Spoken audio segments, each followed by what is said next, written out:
मला एवढं विचारलं, तुमची पातळी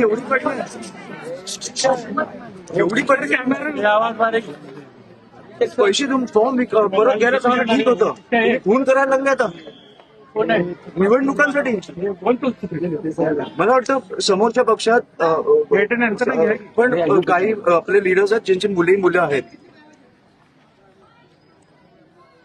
मी जसा बघून आलो ना, तसं शिंदे साहेबांनी किंवा देवेंद्र साहेबांनी किंवा मला वाटतं ह्या लोकांनी बघितलं पाहिजे घराची परिस्थिती काय. आणि अशा निवडणुका असतील ना तर नको निवडणुका, आम्ही सगळे फॉर्म परत घेतो, तुम्ही जिंका. ती बघा मुलगी परत उठली. अशा निवडणुका ही आपल्या महाराष्ट्राची परिस्थिती आणून ठेवली तुम्ही.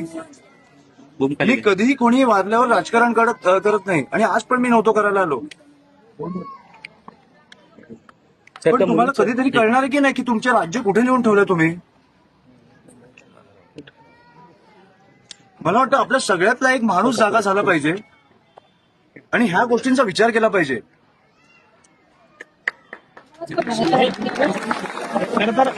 राजकारण एकही नेता त्यांच्या भेटीला आलेला नाहीये. भाजपचा एकही नेता त्यांच्या कुटुंबाच्या भेटीला आलेला नाही. हे दुःखद आहे. फडणवीस साहेबांना माझी विनंती आहे, एक दिवस प्रचार सोडा आणि प्लीज या. तुम्हाला निवडणुका काय कुठच्या पातळीला नेऊन ठेवल्यात ना आपल्याला कळतील. कुठेतरी माझी विनंती आहे त्यांना. मोठे नेते आहेत पण मला वाटतं की आपल्या राज्याचे मुख्यमंत्री आहेत, कुठेतरी आपलं राज्य कुठे चाललंय हे त्यांनी पण बघितलं पाहिजे. ही कुठची परिस्थिती आहे. एक आई, एक बायको, 2 मुली आज अस्थि विसर्जन करून आलेत. कशासाठी? निवडणुकीसाठी.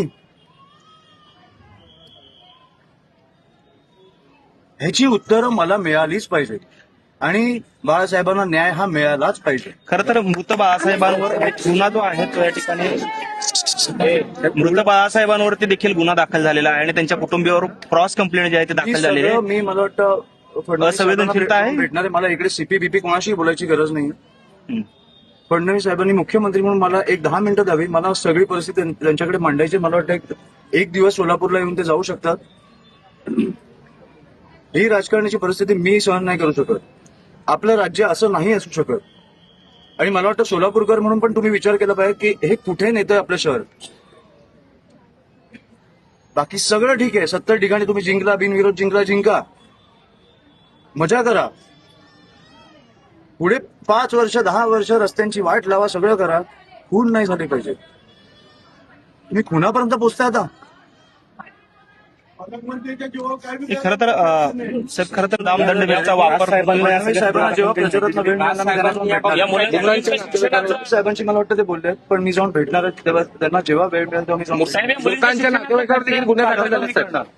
सगळं मी करणार. त्यांच्या कुटुंबियांनी किंवा काळजी नका करू. आणि मला आर्थिक गोष्टी इकडे बोलायचं नाही. बाकी त्यांच्या पत्नीने काय तुमच्याकडे काय झालं तर मला साहेब मृतांच्या नातेवाईकावर देखील गुन्हे दाखल झाले.